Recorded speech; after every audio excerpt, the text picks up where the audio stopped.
નવી E20 જનતા party આવી મેદાનમાં। પાર્ટીનું નામ નવી E20 જનતા પાર્ટી છે, જે તાજેતરમાં સ્થાપિત થયું છે।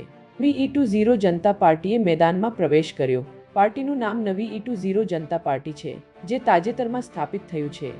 ધવલ પાંડ્યા, નીટ 24 ન્યૂઝ, પતન। પૂરા સમાચાર જોવા માટે નીટ 24 ન્યૂઝને સબસ્ક્રાઇબ કરો।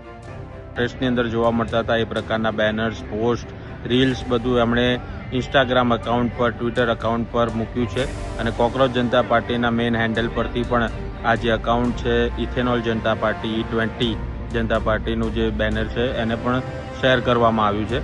એટલે જે આ જેનઝી હતા એ કદાચ હવે ઊભા રહેશે કે નહીં, ક્યારે ઊભા રહેશે, નવા નવા મુદ્દા લઈને આવશે કે શું થશે, અને એની વચ્ચે વડાપ્રધાન નરેન્દ્ર મોદી રોજ સેલ્ફી કેમેરામાં નવી નવી રીલ તમારા સુધી અલગ અલગ એંગલથી, અને એમને પણ કન્સિસ્ટન્સી જાળવી રાખી છે, અલગ અલગ બેકગ્રાઉન્ડમાં તમારા સુધી રીલો પહોંચાડે છે, એને વ્યૂ સારા આવે છે। પણ સામે જેનઝી જે છે એ હવે સવાલ પૂછવાનું અને મુદ્દા ઉઠાવવાનું